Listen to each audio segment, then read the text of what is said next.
নমস্কার, আমি সুদীপ্তা। এভি নিউজে আপনাদের সকলকে স্বাগত। প্রথমেই চোখ রাখবো নিউজ হেডলাইন্সে।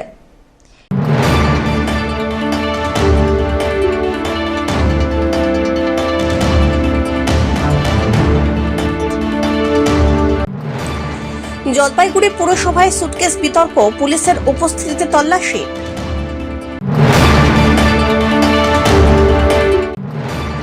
জলপাইগুড়ির দিনবাজারে নিত্য প্রয়োজনীয় পণ্যের দাম যাচাইয়ে প্রশাসনের অভিযান।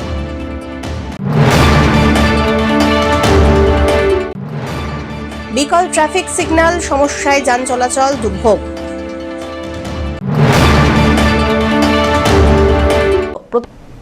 এবার আসছে বিস্তারিত সংবাদে। কয়েকদিন পর সোমবার আচমকা জলপাইগুড়ি পুরসভায় হাজির হন পুরপ্রধান সৈকত চট্টোপাধ্যায়। অনাস্থা নিয়ে ভাবছেন না জানিয়ে তিনি কর্মীদের বেতন, পেনশন ও রাজ্য সরকারের শোকজের উত্তর সংক্রান্ত ফাইলে সই করতে এসেছেন বলে জানান। সন্ধ্যায় পুরপ্রধানের ঘরে এক ব্যক্তির ট্রলি নিয়ে প্রবেশকে ঘিরে নথি লোপাটের আশঙ্কায় চাঞ্চল্য ছড়ায়। খবর পেয়ে পুলিশ ঘটনাস্থলে আসে।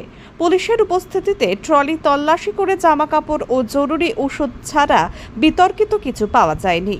পুরসভার এক্সিকিউটিভ অফিসার দেবদুলাল পাত্র জানান, পুরপ্রধানের সঙ্গে আসা এক ব্যক্তি ভুলবশত সুটকেসটি ঘরে রেখে গিয়েছিলেন। বর্তমান রাজনৈতিক টানাপোড়েনের মধ্যে সন্দেহ ও বিভ্রান্তি দূর করতে এবং স্বচ্ছতা বজায় রাখতেই পুলিশের উপস্থিতিতে ট্রলিটি পরীক্ষা করে মালিকের হাতে তুলে দেওয়া হয়েছে। যেহেতু আমরা সকলে পুলিশের উপস্থিতিতে আপনার একটা সুটকেস রহস্য, চেয়ারম্যানের ঘর থেকে এত রাতে সুটকেস বের হলো। সুটকেস রহস্য না, ওটা চেয়ারম্যানের সঙ্গে আরো 2-3 জন এসেছিল। তারা ভুল করে কেউ একজন সুটকেসটা নিয়ে চলে এসেছিল সঙ্গে করে চেয়ারম্যানের ঘরে। পুলিশ কেন সুটকেস খুলতে? পুলিশ অ্যাকচুয়ালি তারপরে একজন ফোন আসে যে ওর মধ্যে আমাদের ওষুধ আছে, ওষুধটা আমরা সুটকেসটা আমাদের দরকার। তখনই মনে হলো যে তো সুটকেসটা একটু চেক না করে তো পাঠানো যায় না। হ্যাঁ, ওর সুটকেস ও তখন যদি নিয়ে যেত, তখন পুলিশ ছিল, তখন যদি নিয়ে যেত অসুবিধা হচ্ছিল না। পুলিশই বা কেন আসলো? ছিলই বা না, বা নিলেই বা? এমনি একটা এখন তো অফিসের মধ্যে একটা টানাপোড়েন চলছে, সমস্যা চলছে। আমাদের ভোট হয়ে যাবে 27 তারিখে, নতুন করে আবার একটা ভোটাভুটির ব্যাপার আছে। হ্যাঁ, একটা আছে, বিভিন্ন অ্যাঙ্গেল থেকে এটা পরিষ্কার থাকাই ভালো আর কি, যে অফিস থেকে কোনো তথ্য যাচ্ছে না, যাচ্ছে না, ও যাচ্ছে না। আপনাদের অফিসেরই কারো সুটকেস ছিল এটা? অফিসের কারোর সুটকেস না, চেয়ারম্যান উনি এসেছিলেন, চেয়ারম্যানের সঙ্গে আরো 2 জন এসেছিল, তাদেরই কারোর একজন সুটকেস। অমিত বণিকের রিপোর্ট, এভি নিউজ।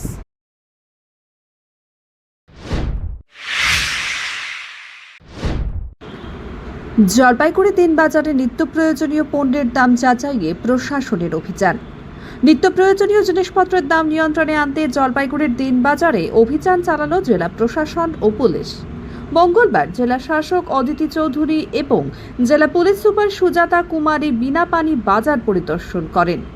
এদিন সবজি, আলু ও মাছ বাজার ঘুরে ব্যবসায়ীদের সঙ্গে কথা বলেন জেলা শাসক ও পুলিশ সুপার। আলু ব্যবসায়ীদের কাছে বিক্রয় মূল্য ও বাজার দর সম্পর্কে খোঁজ নেন তারা। এরপর বিভিন্ন মিষ্টির দোকান ও হোটেলেও অভিযান চালানো হয়। জেলা শাসক, পুলিশ সুপার ও মুখ্য স্বাস্থ্য আধিকারিকের উপস্থিতিতে বেশ কয়েকটি মিষ্টির দোকান ও খাবারের দোকান থেকে নমুনা সংগ্রহ করা হয়। মিষ্টির দোকানগুলিতে বেশ কিছু গাফিলতিও নজরে আসে জেলা প্রশাসনের। জেলা শাসক অদিতি চৌধুরী জানান, নিত্য প্রয়োজনীয় জিনিসপত্রের দাম নিয়ন্ত্রণে আনতেই এই অভিযান। আগামী দিনেও এই ধরনের অভিযান লাগাতার চলবে বলে জানান তিনি। যে বাজারে সবজি ফ্রুটের দোকান ছিল সেখানে গেলাম, যেখানে মাছ ছিল সেখানে গেলাম, তারপর আমরা হোলসেল মার্কেটে গেলাম। হোলসেল মার্কেটেও আমরা চেক করলাম, ইন্সপেকশন করলাম। আর সেখান থেকে আমরা গেলাম যেখানে চিনি যাদের কাছে, মুদিখানাতে গেলাম যেখানে চিনি বেশি করে থাকে, সেখানে আমরা চেক করলাম উনি কত টাকাতে কিনেন, কত টাকা বিক্রি করেন, সেসব বিলপত্র দেখা হলো। তারপর একটা চালের দোকানে গেলাম, যেখানে চালের স্টক ছিল, কত টাকা কিনা হলো, কত টাকা বিক্রি হচ্ছে সেটা দেখলাম। তারপর আমরা একটা মিষ্টি দোকানে ঢুকলাম, সেখান থেকে অনেক স্যাম্পল কালেক্ট করলাম, ফুড লাইসেন্স চেক করলাম। এবার আরেকটা পার্ট এখন বাকি আছে, সেখানে আমরা যাচ্ছি। না কিছু কিছু জায়গায় যেটা আমরা দেখলাম, পাক্কা বিল ইউজ করে না, যারা দিচ্ছে তারাও দিচ্ছে না, মানে যেখান থেকে বিক্রি হচ্ছে সেখান থেকে ওনারা পাচ্ছেন না, আর যখন বিক্রি করছেন তখনও দিচ্ছেন না। তো সেটা একটা গাফিলতি আমরা পেলাম।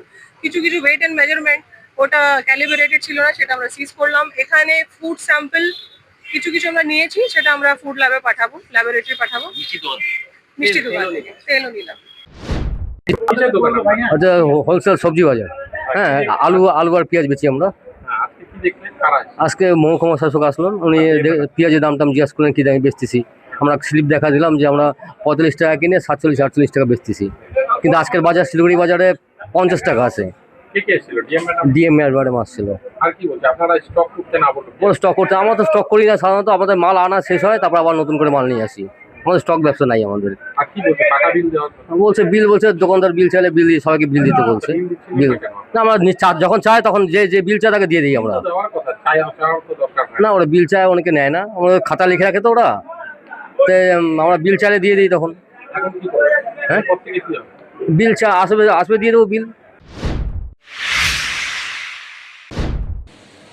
জলপাইগুড়ি শহরের গুরুত্বপূর্ণ বড় পোস্ট অফিস মোড়ে কয়েকদিন ধরে বিকল হয়ে রয়েছে ট্রাফিক সিগন্যালিং ব্যবস্থা, যার জেরে সমস্যায় পড়েছেন এই পথ দিয়ে চলাচলকারী ছোট বড় যানবাহনের চালক এবং সাধারণ মানুষ। মঙ্গলবার বিকেল পর্যন্ত পরিস্থিতির কোনো পরিবর্তন হয়নি। শহরের অন্যতম গুরুত্বপূর্ণ এই মোড় দিয়ে নিয়মিত যাতায়াত করেন বিচারপতি, সরকারি আধিকারিক, স্কুল কলেজের পড়ুয়া, সাধারণ মানুষ। এছাড়াও ফায়ার ব্রিগেডের গাড়িও এই পথ ব্যবহার করে। এমন গুরুত্বপূর্ণ মোড়ে ট্রাফিক সিগন্যাল বিকল থাকায় যান চলাচল নিয়ন্ত্রণে সমস্যায় পড়তে হচ্ছে ট্রাফিক পুলিশকেও। স্থানীয়দের অভিযোগ, দীর্ঘ সময় ধরে সিগন্যালিং ব্যবস্থা বিকল থাকায় যানজটের পাশাপাশি তৈরি হচ্ছে দুর্ঘটনার আশঙ্কা। দ্রুতই ট্রাফিক সিগন্যাল মেরামতের দাবি তুলেছেন তারা। হবেই, একজন যাচ্ছে আর একজন ওদিক দিয়ে ঢুকে দিচ্ছে, এই যে একটা মানে যানজটের একটা সৃষ্টি হয়ে যাচ্ছে, এতে তো আমাদের অসুবিধা হচ্ছে। কোন মোড় এটা? এটা তো আমাদের পোস্ট অফিস মোড় আমরা বলি, আমাদের যেহেতু পোস্ট অফিসের সঙ্গে এটা পোস্ট অফিস। মানে এই যে লাইটের যে সিগন্যালটা নাই, কি অসুবিধা হচ্ছে আপনাদের? লাইটের সিগন্যাল না হলে কিছুই বোঝা যাচ্ছে না, এদিক থেকে ওদিক থেকে গাড়ি যখন তখন মানে যার যার ইচ্ছাকৃতভাবে চলছে। লাইটটা থাকলে অন্তত বোঝা যায়, লাইটটা দেখে আমরা সতর্কভাবে চলতে পারি। এবার সতর্কতা আমরা কি করে বুঝবো? যে হুড় করে লাইট দেখলাম যে বন্ধ, আমি চালিয়ে দিলাম, কিন্তু অন্য সাইড থেকেও সেও দেখলো লাইট নেই, আমি ফাঁকা, আমি বেরিয়ে গেলাম। তো এই যে একটা জায়গা, ফট করে একটা কিছু দুর্ঘটনা ঘটে যেতে পারে, এটা একটা বিশাল বড় রিস্ক। জায়গাটা গুরুত্বপূর্ণ হচ্ছে জাজের গাড়ি যায়, স্কুল কলেজ মানে সমস্ত গাড়ি যায়, অফিস আদালতের সমস্ত মানে ভিআইপি লোক এখান দিয়ে প্রচুর চলাফেরা করে। এটা ফায়ার ব্রিগেড এবং হ্যাঁ, ফায়ার ব্রিগেড এখানে বিশাল একটা জায়গা, যে এরা যে কোনো মুহূর্তেই মানে সে ছুটতে পারে। তবে এটা না থাকলে তো মানুষ বুঝতে পারবে না। না, কি যাচ্ছেন আপনারা? আমরা চাচ্ছি সঠিকভাবে সঠিক পরিবেশটা মানে লাইটটা ফিরে আসুক। সিগন্যালটা বন্ধ আছে, হ্যাঁ, 2-3 দিন থেকে সেটা জ্বলে না। কি অসুবিধা হচ্ছে আপনাদের?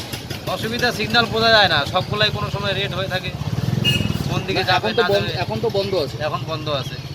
কি চাইছেন? ঠিকঠাক হইলে ভালো হয়, সব দিকে নিজের ভাবে যাবে। আমার ডিউটি আছে, এর আগে 2 দিন থেকে ছিল না।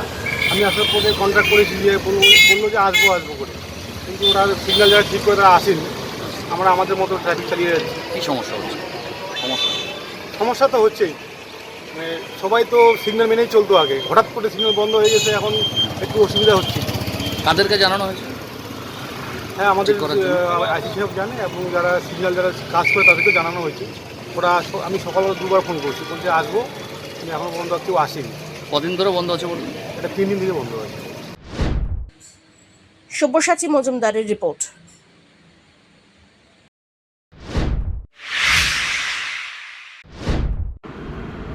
জলপাইগুড়ির দেশবন্ধুনগর মাধ্যমিক উচ্চ বিদ্যালয়ে পরপর 2 দিন চুরির ঘটনায় চাঞ্চল্য ও আতঙ্ক ছড়িয়েছে। গতকাল কম্পিউটার ও লাইব্রেরি রুমে চুরির পর আজ ভোকেশনাল রুম থেকে যাবতীয় বৈদ্যুতিক সরঞ্জাম এবং বেশ কয়েকটি ফ্যান চুরি হয়েছে বলে অভিযোগ। বিদ্যালয় কর্তৃপক্ষের দাবি, চুরির ঘটনায় এখনও পর্যন্ত উদ্ধার হয়নি কোনো সামগ্রী। বারবার চুরির ঘটনায় কয়েক লক্ষ টাকার ক্ষতি হয়েছে বলে জানা গেছে। বিদ্যালয়ের নিরাপত্তা নিয়ে উদ্বেগ বাড়ছে কর্তৃপক্ষের মধ্যে। তাদের আশঙ্কা, এভাবে চুরি চলতে থাকলে বিদ্যালয়ের স্বাভাবিক কার্যক্রম চালানো কঠিন হয়ে পড়বে। ঘটনার তদন্ত করে দ্রুত চুরি যাওয়া সামগ্রী উদ্ধার ও দুষ্কৃতীদের বিরুদ্ধে ব্যবস্থা নেওয়ার দাবি উঠেছে। গতকাল তো চুরি হলো, আবার আজকেও ফের গতকাল চুরি হলো, ওটাই আমরা খুব অবাক হচ্ছি যে গতকাল চুরি হওয়ার পরেও কিন্তু আজকে আবারও সাহস পেল কেমন করে চোর, এবং আজকে একদম লণ্ডভণ্ড কাণ্ড করছে। রডটা দিয়ে দরজা ভাঙছে, দরজা ভেঙে ও ঢুকছে সম্ভবত ওপর দিয়ে, ঢুকে নিয়ে দরজা খুলে ফ্যান নিছে, তারপরে হচ্ছে ওয়ারিংয়ের সমস্ত তার যা আছে সেগুলো সব নিছে। তারপরে তার আগেও সবচেয়ে অদ্ভুত কি, স্কুলে গতকাল হলো, কালকে হলো, তার আগের দিন হলো, এবং এর আগেও 2021-এ 2024-এ কন্টিনিউ, 21-এরটা তো রীতিমতো মিড ডে মিল ডাকাতি ছিল, 24-এও তাই, ঠিক আছে, 24-এও তাই, এটা কন্টিনিউ হয়ে যাচ্ছে, কিন্তু আমরা কোনো সুরাহা পাচ্ছি না। পুলিশকে তো জানিয়েছেন? প্রত্যেকবার পুলিশকে ইনফর্ম করা হয়, প্রত্যেকবার পুলিশের কাছে যা যা দেওয়া হয় তার ডকুমেন্ট পর্যন্ত আমাদের কাছে আছে, এবং টিল নাও এখনও এই যে এখন আমরা যাচ্ছি আবার, এবং আজকে আমরা একদম এসপির কাছে রিকোয়েস্ট করতে যাব। অমিত বণিকের রিপোর্ট, এভি নিউজ।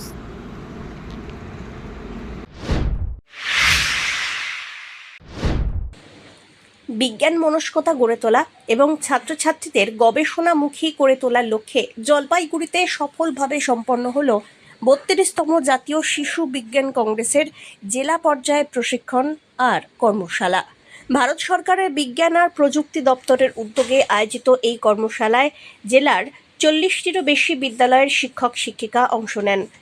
জেলা বিদ্যালয় পরিদর্শকের কনফারেন্স কক্ষে আয়োজিত এই কর্মশালায় ছাত্রছাত্রীদের বিজ্ঞানভিত্তিক প্রকল্প তৈরির বিভিন্ন দিক নিয়ে আলোচনা হয়।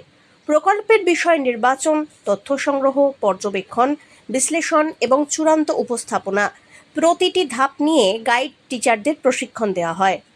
এদিন জাতীয় শিশু বিজ্ঞান কংগ্রেসের নির্ধারিত বিভিন্ন টপিক সাব টপিক নিয়ে বিস্তারিত আলোচনা করেন জেলার academic coordinator doctor Nilesh Dasgupta এবং শিক্ষক প্রীতম বিশ্বাস। ছাত্রছাত্রীরা কিভাবে নিজেদের চারপাশের পরিবেশ, দৈনন্দিন জীবন এবং স্থানীয় সমস্যা নিয়ে গবেষণার বিষয় বেছে নিতে পারে তাও তুলে ধরা হয়। কর্মশালায় সাপোর্টিং টিম হিসাবে গুরুত্বপূর্ণ ভূমিকা পালন করেন স্বেচ্ছাসেবী সংগঠন ট্রাইজেলেন্স সোসাইটি। অনুষ্ঠানটি সঞ্চালনা করেন জেলা কোঅর্ডিনেটর গৌতম মাহাতো। কর্মশালার সূচনা করেন এআই অব স্কুল জলপাইগুড়ির অর্জুন নন্দী। আজকে আমাদের যে অনুষ্ঠানটা হচ্ছে শিক্ষক শিক্ষিকাদের একটা প্রশিক্ষণ শিবির হচ্ছে, যেটা 32তম জাতীয় শিশু বিজ্ঞান কংগ্রেস 2026-এর একটি প্রথম পর্যায়, যেখানে এই আজকে ওয়ার্কশপে আমরা টিচার্সদের আমাদের ওয়ার্কশপের মাধ্যমে জানানোর চেষ্টা করবো যে কী কী ধরনের প্রজেক্ট এই বছরে রয়েছে, থিম, সাব থিম, এবং কী ধরনের প্রজেক্ট বাচ্চারা যে রিসার্চ বেস প্রজেক্ট হয় সেটা কীভাবে করতে পারে, প্রজেক্ট রিপোর্ট কীভাবে করবে, চার্ট কীভাবে করবে এবং প্রেজেন্টেশন কীভাবে করতে পারে, সেগুলো আমরা একটা ট্রেনিং আকারে সকল টিচারদের সামনে তুলে ধরছি। এরপরে হচ্ছে ওনারা বিভিন্ন বিদ্যালয়ের ছাত্রছাত্রীদেরকে এই বিষয়টা জানাবেন। তারপর সেই ছাত্রছাত্রীরা তারা রেজিস্ট্রেশন করবে অনলাইন রেজিস্ট্রেশনের লাস্ট ডেট হচ্ছে 31শে আগস্ট। এবং আমাদের আজকে একজন ন্যাশনাল পার্টিসিপেন্ট 2023-এ যে গিয়েছিল ভগবতী মণ্ডল, সেও এসেছে প্রেজেন্টেশন দেখানোর জন্য কীভাবে সে কাজ করেছিল, যাতে আরও অভিজ্ঞতা সকলের হয়। আমরা চেষ্টা করছি যে এই অনুষ্ঠানটা আগামী অক্টোবর অথবা নভেম্বর মাসে জেলা স্তরে করব। এবং অমিত বণিকের রিপোর্ট।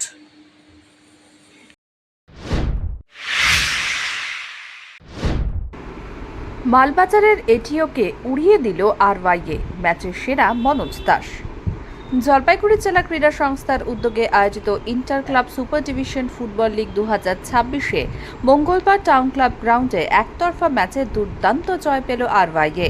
প্রতিপক্ষ এটিও মালবাজারকে বড় ব্যবধানে 12-0 গোলে পরাজিত করে আরওয়াইএ। ম্যাচের শুরু থেকেই আক্রমণাত্মক ফুটবল উপহার দেয় আরওয়াইএ। একের পর এক আক্রমণে প্রতিপক্ষের রক্ষণকে চাপে ফেলে তারা। গোলের বন্যায় ম্যাচের নিয়ন্ত্রণ পুরোপুরি নিজেদের হাতে নিয়ে নেয় আরওয়াইএ। শেষ পর্যন্ত 12 গোলের বিশাল ব্যবধানে জয় নিশ্চিত করে দলটি। আরওয়াইয়ের হয়ে সাগর বর্মন 3টি গোল, মনোজ দাস 3টি গোল, বিকাশ ওরাও 2টি গোল, কুমারেশ রায় 3টি গোল এবং অমরদীপ ওরাও 1টি গোল করেন। ফলে দলের মোট গোল সংখ্যা দাঁড়ায় 12টি। ম্যাচে দুর্দান্ত পারফরমেন্সের জন্য মনোজ দাসকে ম্যান অফ দ্য ম্যাচ নির্বাচিত করা হয়। তার কার্যকর আক্রমণ এবং গোল করার দক্ষতা আরওয়াইয়ের বড় জয়ে গুরুত্বপূর্ণ ভূমিকা নেয়। এই জয়ের ফলে আরওয়াইএ লিগে নিজেদের শক্তির প্রমাণ আরও একবার তুলে ধরল। অন্যদিকে এটিও মালবাজারের জন্য ম্যাচটি ছিল হতাশাজনক, তবে প্রতিযোগিতার সামনে আরও ম্যাচ থাকায় ঘুরে দাঁড়িয়ে ভালো ফল করার সুযোগ রয়েছে তাদের। পিনাকি শিলের report, ABP news.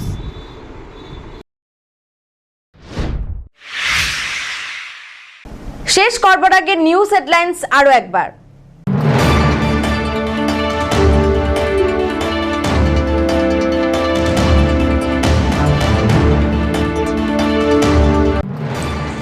Jalpaiguri পুরসভায় suitcase বিতর্ক, পুলিশের উপস্থিতিতে তল্লাশি।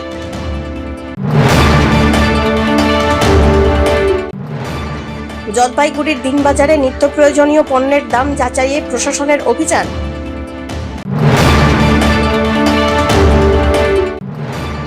বিকল ট্রাফিক সিগন্যাল, সমস্যায় যান চলাচল দুর্ভোগ।